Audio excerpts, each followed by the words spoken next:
Habiendo reunido a sus 12 discípulos, les dio poder y autoridad sobre todos los demonios y para sanar enfermedades, y los envió a predicar el reino de Dios y a sanar a los enfermos. Estoy en Lucas capítulo 9. Si quiere acompañarme, estoy en Lucas capítulo 9, comenzando el capítulo, versos 1 y 2. Hemos tomado diversos domingos para hablar del capítulo 8, creo que bastante. Y ahora el tema central es el reino de Dios. De hecho lo es a lo largo de todo el Evangelio, pero hoy, por la manera en que se hace el relato, vamos a poder centrarnos en el concepto del reino de Dios. Voy a volver a leer, ya que usted puede seguirme con la vista, que ya lo tiene, versos 1 y 2. Habiendo reunido a sus 12 discípulos, les dio poder y autoridad sobre todos los demonios y para sanar enfermedades, y los envió a predicar el reino de Dios y a sanar a los enfermos. En la Biblia hay conceptos importantes. Cuando hacemos teología, cuando hacemos interpretación, hermenéutica, tenemos que reconocer cuáles son las doctrinas fundamentales. Cuando usted construye una casa, ha de centrarse en los cimientos, las columnas y las traves. Todo lo demás es secundario. Si la señora quiere una ventanita en tal lado, pues eso es muy secundario y al final. La ventanita no determina la casa, ni se compara con la importancia de los cimientos de una casa. Así, cuando una doctrina está en un solo versículo, o no deja de ser oscura, o no deja de ser pensamiento de la religión hebrea temprana, ritualista, no puede ocupar el lugar fundamental. Por ejemplo, hablábamos de que una mujer tocó el manto de Jesús. Hacer del acto de tocar prendas de los ungidos una doctrina central es empezar la casa por una ventanita. Todas las doctrinas, incluso hay palabras que están una sola vez en la Biblia. El término técnico es apax legómena, una sola vez en la Biblia. Hay versículos que parecen dar un pensamiento por ahí que está una sola vez en la Biblia. Hablando también de la ropa, dice Judas, o aborreced aún la ropa de los que se pierden.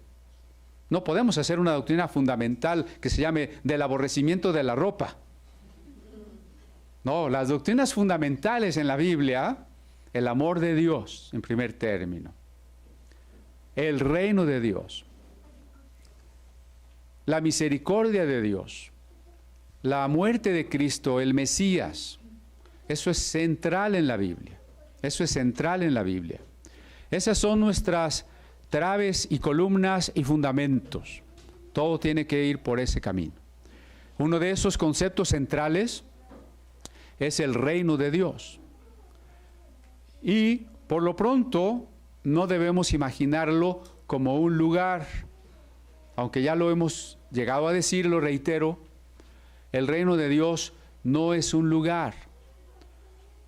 La mayoría de creyentes piensa que el reino de Dios está más allá de este mundo, más allá del sol. Cuando una persona fallece, decimos, ya se fue al reino de Dios. El reino de Dios no es un lugar. ¿Qué es el reino de Dios?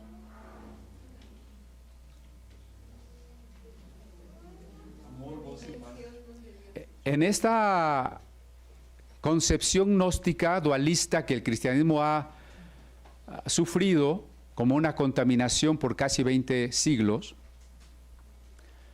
se piensa que nuestra salvación será en otro lugar.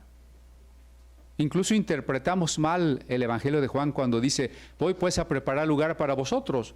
Entonces Jesús ahorita lo está haciendo allá en el cielo como de constructor de casitas de oro, ¿no? Nos está preparando un lugar.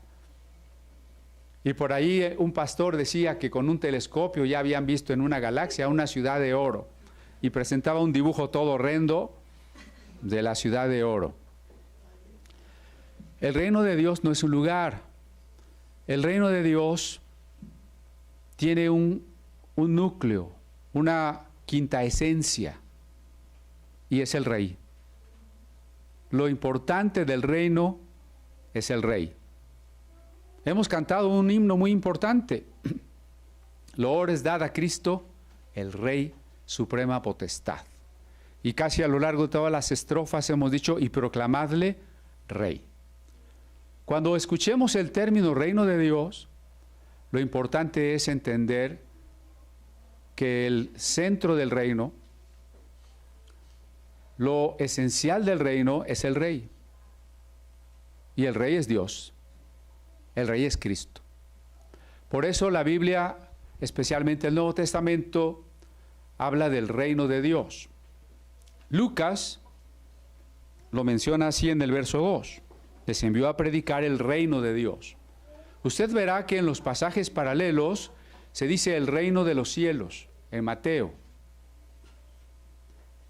Y hay quien ha querido distinguir entre un reino de los cielos y un reino de Dios. Algunas interpretaciones del Apocalipsis tienen la base de lo que proponen en esa distinción entre reino de los cielos y reino de Dios. No es diferente. La razón es que Mateo está escribiendo para judíos y los judíos no mencionan el nombre de Dios. Por eso utilizan una vuelta, un eufemismo y dicen reino de los cielos. Pero exactamente en los mismos temas, en los mismos relatos, Lucas va a decir el reino de Dios. Porque como diría Casiodoro de Reina en su exhortación al lector de la Biblia del Oso, es una superstición judía no pronunciar el nombre de Dios. ¿Por qué no hemos de pronunciar el nombre de Dios? ¿Dios dio su nombre para que no lo digamos? ¿Para qué lo dio? Con todo respeto se ha preguntado. Dirán, porque no somos dignos. El cristiano no puede decir eso, en tanto que el cristiano, como definición del ser cristiano, es alguien lavado en la sangre del Cordero. ¿Cómo no va a poder invocar el nombre de su Padre? Y aunque Casiodoro de Reina usa el nombre de Jehová, de todas maneras no se limita a ello. En el Nuevo Testamento sigue el principio de la Biblia griega de la Septuaginta de decir el Señor en vez de decir de Jehová. Porque tenemos esa libertad. Podemos decir Jehová, podemos decir Yahvé, podemos decir el Eterno, podemos decir el Señor. Porque lo importante del reino, como está ahora el reino en el mundo, es el corazón. Entonces el reino de Dios es que Jesucristo es el Rey. Y lo es del universo, por supuesto. Pero la proclamación de la iglesia y la decisión que usted y yo tenemos que tomar es que Jesús sea el Rey de nuestra vida. Con este pasaje Jesús está mostrando la diferencia, el contraste abismal entre el reino en el concepto del Antiguo Testamento, incluso en el concepto del judaísmo tardío, y el nuevo concepto del reino de los cielos. Pero también está mostrando un contraste abismal entre los reinos del mundo y el reino de los cielos. Entre una interpretación política y económica del reino y el verdadero reino. Todo eso lo vamos a ver en estos versículos. Por lo pronto dice que Jesús reunió a sus 12 discípulos. Recuerden que en el capítulo 6 se nos narra cómo Jesús, de aquella multitud de seguidores, escogió a 12 para que estuvieran más cerca de Él y para en un futuro enviarlos a predicar. Ahora, ¿por qué 12? Porque el 12 representa un número es un número que en la Biblia simboliza el pueblo elegido. Recuerden que los números en la Biblia, más que una función aritmética, que casi nunca tienen una función simbólica. El 12 es el número del pueblo elegido. De ahí que aquella confederación o alianza religiosa llamada anfictionía de las tribus de Israel hubiese quedado simbólicamente en el número 12, que a veces bien contados, si incluimos a Efraín y a Manasés, son más, y a veces el Apocalipsis nos da otros nombres que no son exactamente los del Levítico, por ejemplo. Pero sobre todo, por allá del año 720 a.C., el ejército de los asirios destruyó el reino de Samaria, el reino del norte, y con ello destruyó 10 tribus. Quiere decir que en caso de haber existido solo 12 tribus, tal cual algunos relatos lo proponen, 10 de ellas no existen desde hace 2700 años. No existen. Esto hay que dejarlo claro porque las interpretaciones a veces quieren suponer que todas las tribus están por ahí perdidas, como lo creían los mormones, que dicen que esas tribus perdidas somos los americanos o otras religiones. Los judíos medievales, oprimidos por los europeos católicos, buscaban otras tierras donde pensaban que a sus hermanos de aquellas 10 tribus podían vivir sin persecución e incluso ser gobernantes. Pero la verdad es que no existían. Cuando se interpreta el pasaje del Apocalipsis de los 144,000, ¿usted ha oído eso? Por lo pronto se interpreta en un sentido aritmético, 144,000 y 12,000 de cada tribu, como si Dios actuara de una manera tan cuadrada, así de, bueno, 11,999 me falta uno, 12,001 tú ya no entras. No, son números simbólicos. Pero ahí se da una lista de las tribus, que como dije, no del todo coincidente, pero eso ha dado pie a que muchos supongan que van a ser 144,000 judíos, lo cual ya es una contradicción. O son de las 12 tribus o son judíos. Los judíos solo pueden ser de una tribu que se llama Judá, ¿no? Serán entonces 144,000 israelitas. Alguna vez les contaba que cuando yo leí ese pasaje y tendría unos 10 años y tenía una cierta noción de que había tantos millones de habitantes en el mundo, yo decía 144,000, no, pues, ¿quién va a entrar?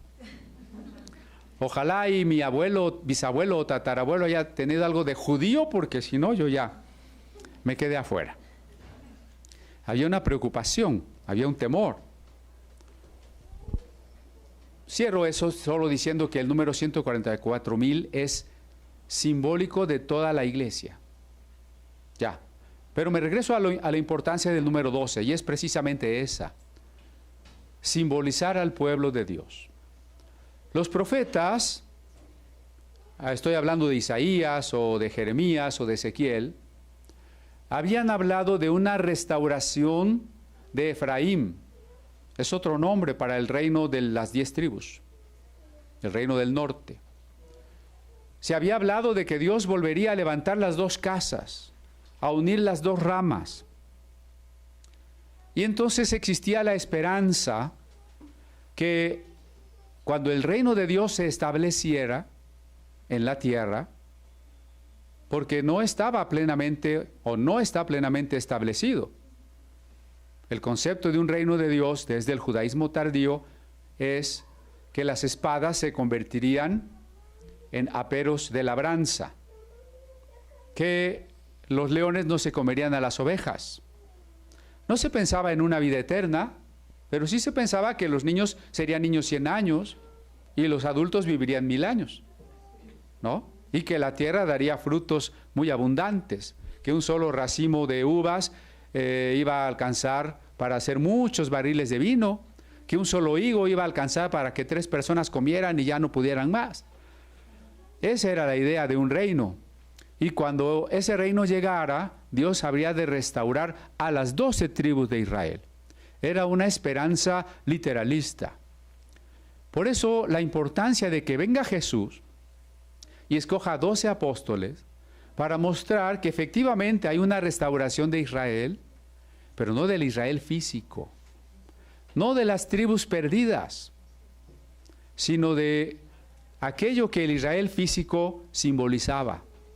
El Israel físico era sombra y tipo de la plenitud que había de venir, un pueblo formado por judíos y gentiles sin distinción, que serían los verdaderos hijos de Abraham.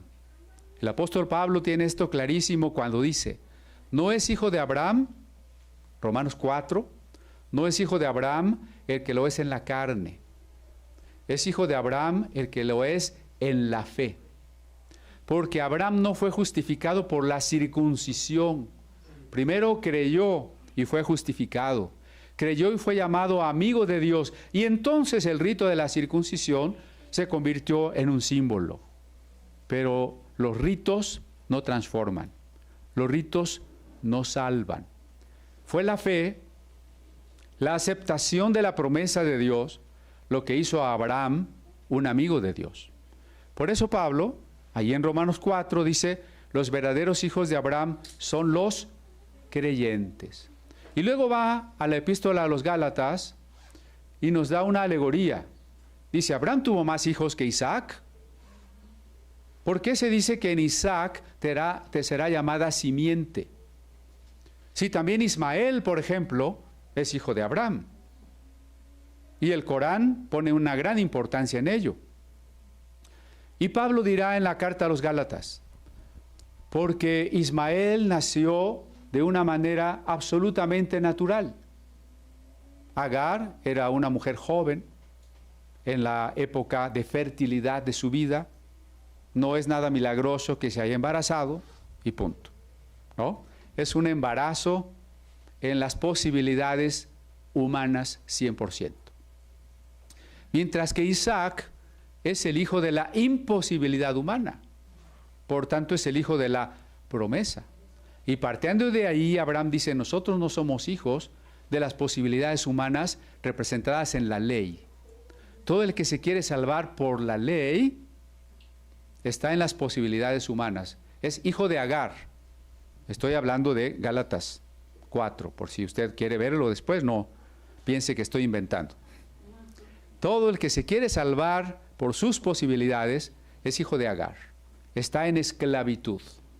Y todo el que espera en la gracia ante la imposibilidad humana es un hijo de la promesa. Y esa diferencia en el mismo capítulo de Gálatas dice, hace que unos sean hijos de la Jerusalén terrenal, la ley, y nosotros seamos hijos de la Jerusalén celestial, la gracia. Entonces, escoger 12 apóstoles era una señal de que la plenitud de ese reino no era física, sino espiritual. Y por tanto, estos 12 apóstoles, aunque aquellas 10 tribus hubiesen desaparecido, estos 12 apóstoles y el conjunto de personas, la iglesia, que ellos representaban, es el cumplimiento, hasta la fecha, de la plena restauración del verdadero Israel como pueblo de Dios. Yo espero que con este tipo de pensamientos y otros que hemos tenido a lo largo de las reflexiones, usted quede curado contra judaizantes. No vaya a venir un día a decirle que usted se tiene que hacer judío y regresar a la ley, y usted se lo crea. Y como el pastor no usa tantas palabras hebreas, y allá los judaizantes sí, ya se lo lleven mejor a cantar en hebreo. Usted es hijo de la promesa del verdadero Israel, y el hecho de que Jesús haya escogido 12 apóstoles es el símbolo de ese reino que ha llegado a su verdadera dimensión. ¿Por qué digo verdadera dimensión? Porque como todas las doctrinas de la Biblia se van desarrollando poco a poco, van evolucionando. A algunas personas no les gusta la palabra evolucionar, piensan que solo es de Darwin. Bueno, y no digo que Darwin estuviera totalmente equivocado. Lo que digo solamente es que evolucionar es ir mejorando. Las doctrinas en la Biblia, desde el momento en que tenemos en la Biblia una revelación progresiva, que va de lo menos a lo más, las doctrinas se van desarrollando, de sus elementos más oscuros a sus elementos más claros. Hoy no me voy a tardar tanto, no tenga miedo. Voy a ir reduciendo, porque si no después van a decir, no, ya no vamos, se tardan mucho en el culto. Nuestros pensamientos acerca de Dios van cambiando, no porque Dios cambie, sino porque como criaturas finitas, lo que podemos percibir e imaginar de Dios, pues siempre es incompleto. Y el lenguaje, cualquiera que sea para hablar de Dios, es incompleto, insuficiente. ¿De acuerdo? Entonces les pongo un caso. ¿Cómo imaginaron los patriarcas nómadas a Dios? Pues como lo imaginaban todos los beduinos, como imaginaban a sus dioses. Los beduinos, al no tener un lugar, no pensaban que este o aquel era un lugar santo y que ahí debían de hacer un templo. Ellos andan de un lugar a otro. Así que ellos tenían sus terafines o estatuillas de dioses que viajaban con ellos. Recordará usted que cuando Rebeca se va de la casa de su padre, el papá los alcanza y dice, se llevaron mis dioses. Y los traía Rebeca. Y no se bajó del camello porque dijo, estoy menstruando, no me puedo mover. Y los escondió y se los robó, ¿no? A los patriarcas, bueno, los beduinos de la época patriarcal llevaban sus dioses con ellos. Incluso a veces les hacían una especie de tienda especial montada sobre un camello, que va a ser como el antecedente del tabernáculo de la alianza en el desierto, ¿no? La gran hazaña o el gran avance de Abraham es pensar que todos esos terafines no son verdaderos dioses y que el Dios verdadero es invisible, que el Dios verdadero es uno. Pero, digamos, hereda de esa cultura una idea que es bastante fructífera. El Dios en el que cree Abraham no es el Dios de un lugar, es el Dios que va con él, es el Dios de Abraham. No es el Dios del Sinaí todavía, ni siquiera el Dios de Betel, de Jacob, después. Es el Dios que va con él. ¿Y qué nombre le va a dar? Dios de Abraham, Dios de Isaac, Dios de Jacob. Es un Dios que le acompaña. Esto, por supuesto, va a cambiar más adelante cuando se piense que Dios habita en la montaña del Sinaí.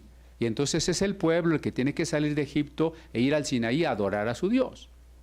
Y después se mezclarán los conceptos y se hará una tienda en la que el Dios de la montaña los acompañe en el arca de la alianza, ¿no? Bueno, ya dije que cuando acabemos Lucas, si todavía estamos vivos, hablaremos de un panorama de la Biblia.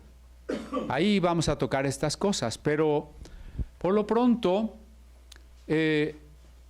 lo único que estoy ilustrando o queriendo ilustrar es que la concepción de Dios va cambiando. Primero es un Dios que me acompaña. Cuando los israelitas empiezan a establecerse en la invasión que hacen de las tierras de Canaán, se dan cuenta que los reinos tienen reyes y que los reyes poderosos exigen vasallaje. Y para ser tributario de un rey poderoso hay que firmar un pacto, el pacto de vasallaje. Y si nosotros encontramos aquellos documentos, sobre todo del imperio neoasirio, vamos a encontrar que el Deuteronomio y la mayor parte de la teología del pacto en el Antiguo Testamento es una calca de los pactos de vasallaje del antiguo Próximo Oriente. Es decir, la manera de imaginarse a Dios es ahora la de un rey más poderoso que otros reyes y que nos exige un pacto que si cumplimos nos protege y nos ayuda, y si no cumplimos nos sanciona y nos castiga. Y así es el Deuteronomio. Se leen las cláusulas del pacto que son condicionales. Todavía no se conoce la gracia. Ponga atención en ello. No se conoce la gracia. Al menos cierta corriente no le da el lugar central a la gracia. Si cumples, tienes las bendiciones, la tierra, la fertilidad de tus ganados y de tus mujeres. Ninguna enfermedad te tocará. Pero si no cumples, todas las plagas de los egipcios serán para ti. Serás exiliado de la tierra, y otros morirán por la peste, y el que se salve de la peste morirá por la espada. Bendiciones y maldiciones. Cuando los hebreos empiezan a imaginar a Dios como un rey, piensan que es un rey más poderoso que los otros reyes. Si no, ¿por qué servimos a este rey?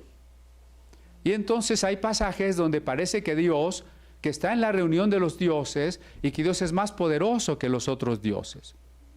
Después, los propios israelitas le dicen a uno de sus profetas llamado Samuel: queremos un rey como tienen las naciones vecinas. Samuel, que da origen al profetismo, tiene un concepto más espiritual. Hay un contraste entre el profetismo y la religión sacerdotal ritualista.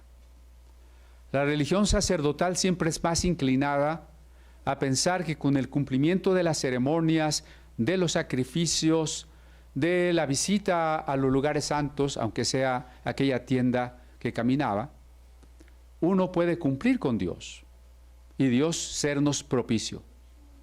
Pero para los profetas, lo que está en el corazón es más importante que el rito. Lo que está en el corazón es más importante que el canto, que la reunión, que la doctrina, que la ofrenda, que cualquier cosa. Por eso Samuel tiene ya un concepto de que el Dios de Israel, que no es un reino, sino una confederación de tribus, es Dios. El rey de las tribus es Dios. Y cuando vienen los ancianos del pueblo y le dicen: nómbranos un rey, Samuel se lamenta y se rasga las vestiduras y se queja con Dios y le dice: Señor, te están cambiando a ti. Entre paréntesis, eso nos muestra que el Deuteronomio todavía no se había escrito, ¿no?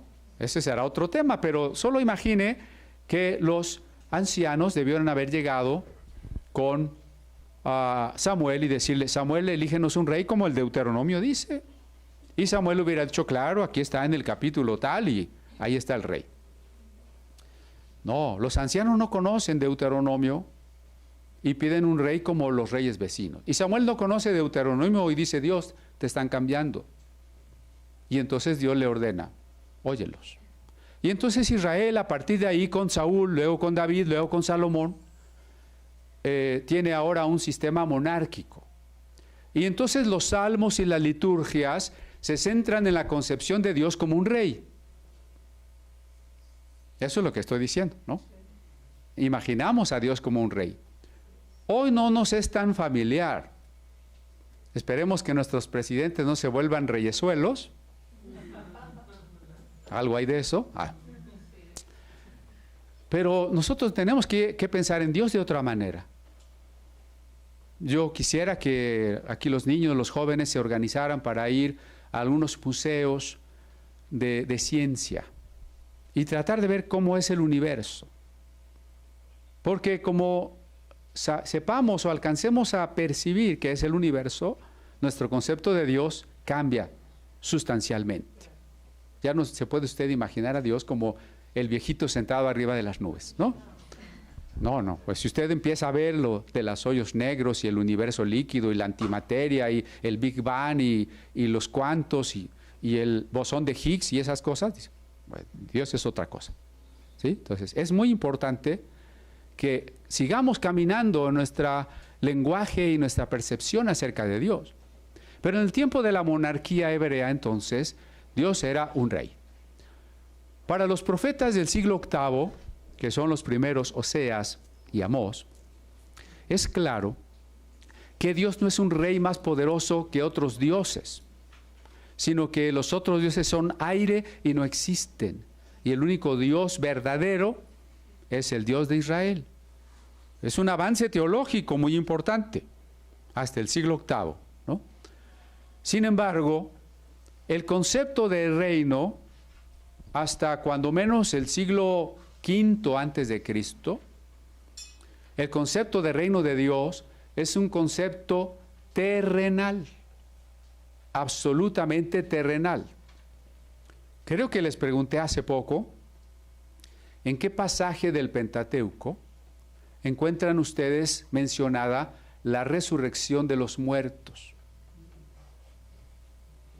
Vea el contraste. Es una doctrina central, nos decía Samuel, la doctrina central del cristianismo, que está en la obra de Furé, que vamos a escuchar el día primero.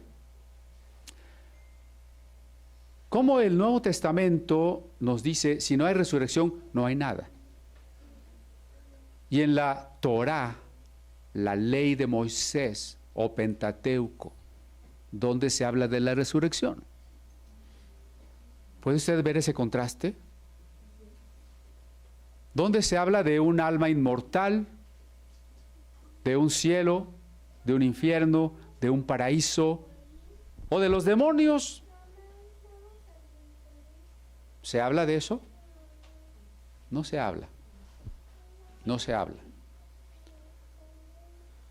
Muchos siglos de la religión hebrea y luego del judaísmo centraron las promesas de Dios en esta vida.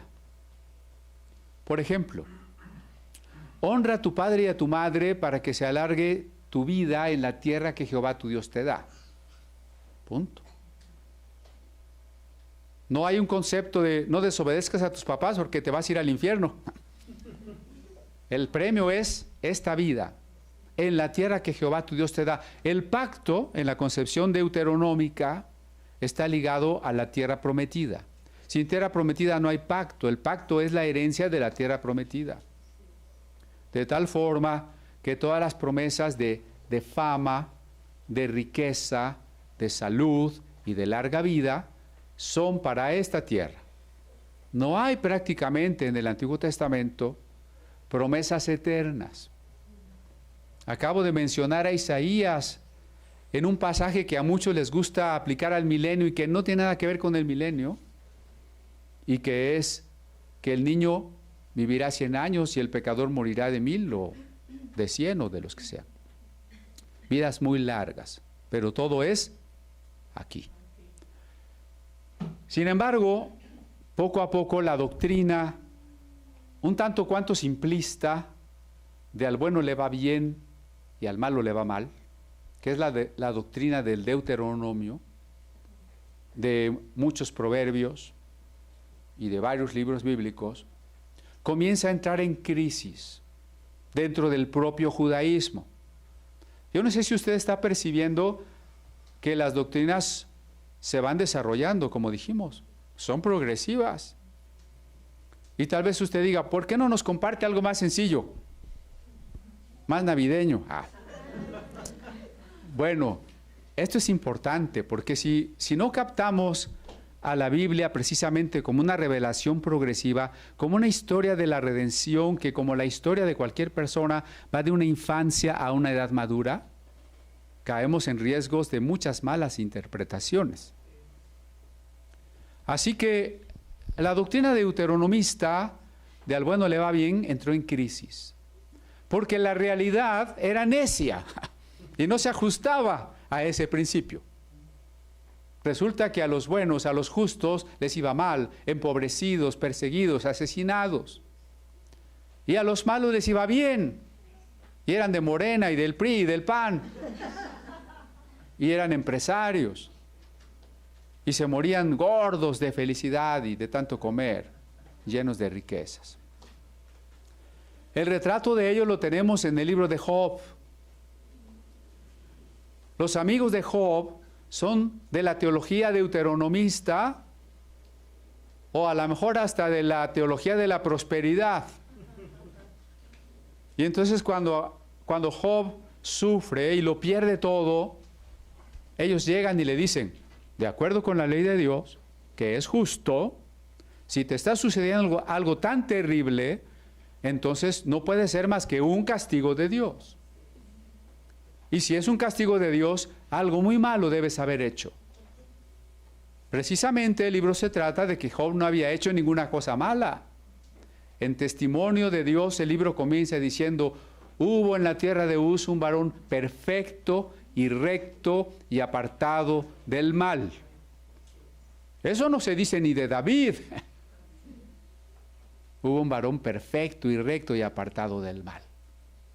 Y el libro de Job es esa discusión entre la idea de que si te portas bien te va bien y la realidad, si te portas bien te va peor. El reino de Dios entonces tenía que encontrar otra dimensión que no era la dimensión meramente física. Finalmente, aunque Dios nos alargase la vida hasta quizá los 80 años, ¿qué sentido tenía? Si el Salmo dice a los 70, algunos, y a lo más 80, y con todo ya es gravoso. Sí, si el reino de Dios es cumplir 80, pero a los 80 ya tengo Alzheimer y ya no me puedo parar de la cama y todas esas cosas. Había una necesidad intrínseca al hombre en el significado de la existencia, si la conciencia, si la memoria, si la persona misma trascendía o no trascendía.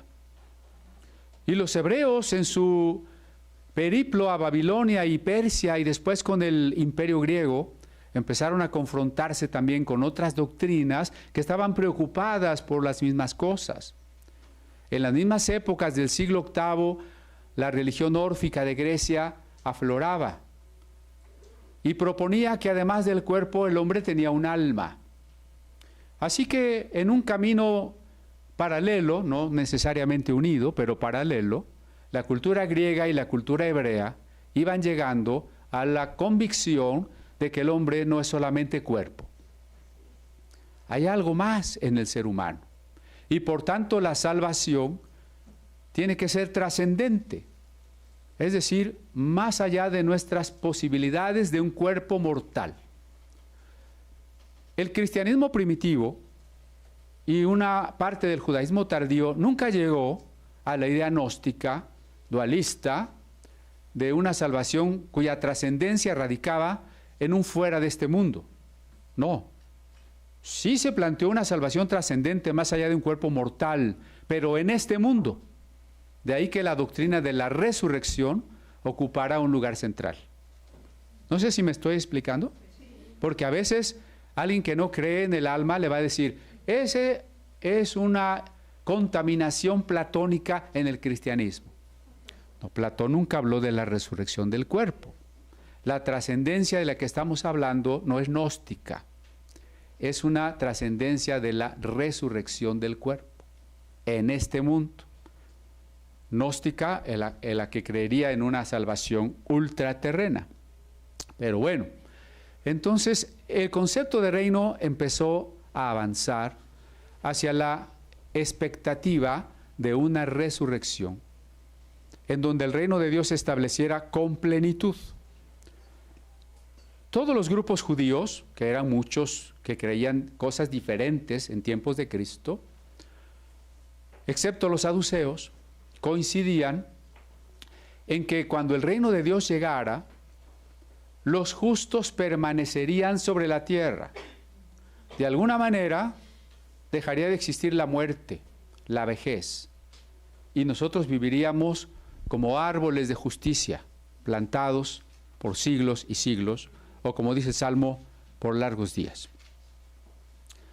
Y los malvados serían desarraigados del mundo, dice el Salmo 1, como el tamo que arrebata el viento y su lugar no lo encontrarás más. Una especie de rapto al revés. El rapto es para los malvados, ¿no? Desarraigados de esta tierra. Y los mansos heredarán la tierra. Ese era el concepto. Ahora la diferencia es, ¿y cómo se establecería ese reino? Para los que dejaron sus documentos en las cuevas del Mar Muerto, no sabemos exactamente ni cuándo ni por qué, pero es probable que entre ellos hayan estado los esenios. Y en esa literatura hemos encontrado un texto que para ellos era sagrado, junto con los libros que nosotros llamamos del Antiguo Testamento. Uno de esos libros sagrados de un canon más amplio que ellos tenían, se llama La guerra de los hijos de la luz contra los hijos de las tinieblas. Y en ese documento se dan las estrategias guerreras de cómo cuando el Mesías aparezca, será el líder, el adalid, para que los judíos fieles puedan destruir a las naciones y dominar el mundo. Otros quizá no pensaban que sería de una forma violenta. Algunos pasajes de los profetas hablaban de un conocimiento de Dios que llenaría la tierra como las aguas cubren el mar. Y entonces todas las naciones vendrían voluntariamente a Jerusalén para adorar a Dios. Recuerden que se concebía una tierra plana mucho más pequeña que ahora. Las otras naciones, un poco apartadas y temerosas de juntarse con el pueblo elegido, de cualquier manera tratarían de ir a las grandes peregrinaciones y llevarían sus riquezas y sus tesoros a Jerusalén.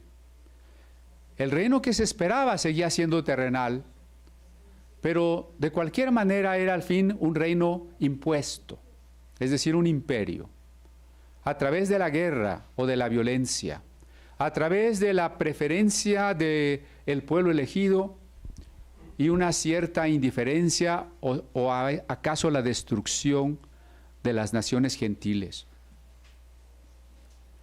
Por eso cuando Jesús viene, Él traerá otra idea del reino. Cuando Juan el Bautista predicaba, y eso ya lo vimos, decía: arrepiéntanse porque el reino de los cielos se ha acercado.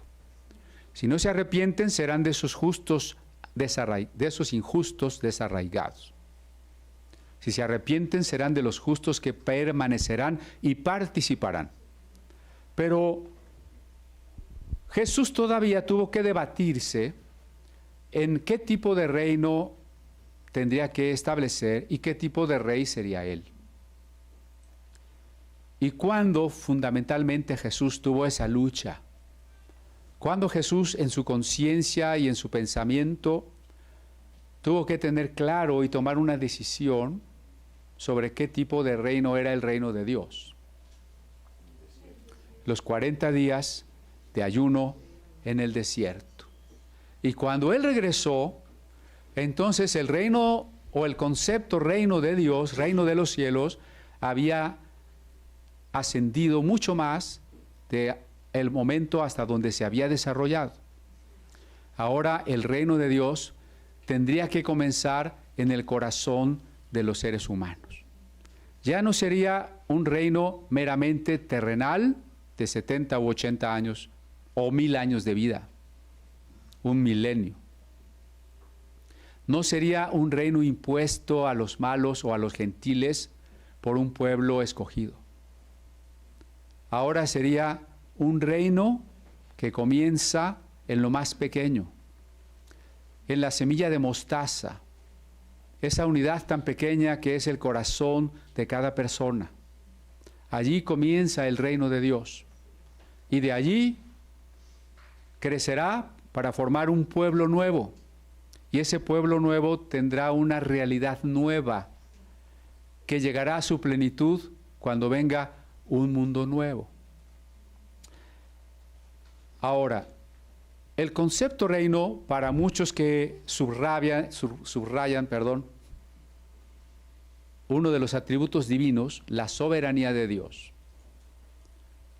Dicen, lo más importante de la Biblia es que Dios es el Señor, Dios es soberano, Dios tiene derecho a todo. Estamos de acuerdo con ello. Pero decirlo de una manera legalista no es el mensaje de la Biblia. Una manera legalista es decir, tú sigue los mandatos porque así dijo Dios. ¿Y por qué es pecado esto? Porque Dios dijo. ¿Y por qué cantamos? Para la gloria de Dios. ¿Y por qué predicamos? Para la gloria de Dios. Y todo es para la gloria y la autoridad de Dios. Y yo creo que no. Ahora sí, me están viendo raro. Recuerden que Dios no está formado por partes. Se dice, así muy dogmáticamente, bueno, la redacción, y no es malo, pero se dice, Dios es un espíritu simple e infinito sin partes ni cuerpo, ¿no? Bueno, ok.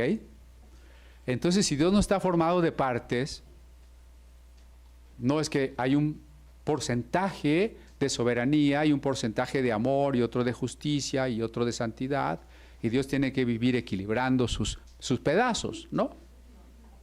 Dios es todo. Y si algo manifiesta la esencia de Dios, es aquella gran definición de San Juan en su carta apostólica primera. Dios es amor. ¿Hay otro texto que diga Dios es soberanía? ¿Dios es justicia?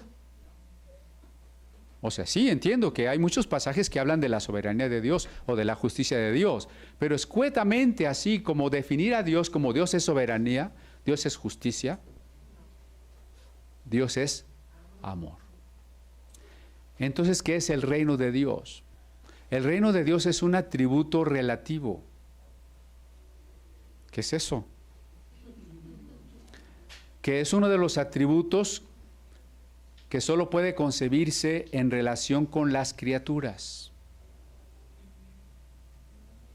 Ok, Dios no ha hecho todavía el mundo. Dios es el rey ¿de quién? Pues a no ser que de sí mismo, no podemos hablar con propiedad del atributo de su soberanía y su reino. Pero cuando Dios decide crear el mundo, Dios está ahora en relación con sus criaturas.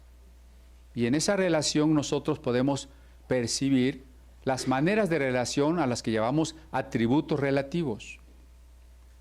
Y uno de ellos es el reino, es su soberanía. Dios no es rey porque en una actitud despótica simplemente Él quiere ser el rey.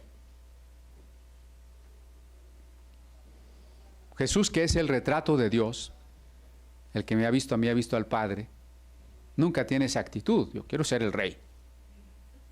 Él prefiere humillarse. Dios no necesitaba de unas criaturas para ser rey, porque entonces diríamos que era un rey sin reino y entonces tuvo que crearnos para tener un reino. Claro que no. El reino de Dios significa el gobierno de Dios en los hombres. Se usa mucho la palabra teocracia. Teos, gobierno, teos, poder. Teocracia, el gobierno de Dios. Incluso entre los testigos de Jehová se habla del gobierno teocrático de Dios. En las doctrinas, no digo cuáles, bueno, en unas doctrinas se insiste mucho en interpretar el Génesis, Éxodo, Levítico, cada uno a partir del concepto de teocracia. Pero, ¿qué es lo importante del concepto reino de Dios? ¿Cuál es la tarea de un rey verdadero?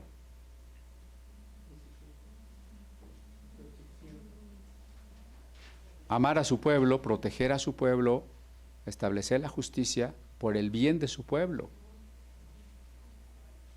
Esto lo tienen claro hasta los gentiles.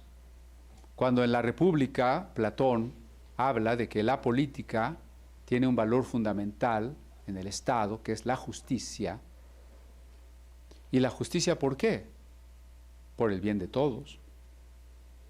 El reino de Dios tiene como razón de ser, como fuente, su amor. Con Jesús adviene una concepción nueva del reino. El reino de Dios es el amor de Dios entre los hombres. El gobierno de Dios entre los hombres por amor. Por eso el reino tiene que comenzar en el corazón de cada uno. Y de aquí tenemos que partir a lo que mencioné al principio. Estos 12 cómo representan a la iglesia y cómo el reino, según las órdenes que Jesús les da, es contrastante con el reino religioso del judaísmo, con la teocracia del Antiguo Testamento, con los reinos de este mundo e incluso con las concepciones católicas y protestantes de un reino que debe imponerse a los demás. Pero eso lo vamos a ver en la siguiente reunión. Muchas gracias.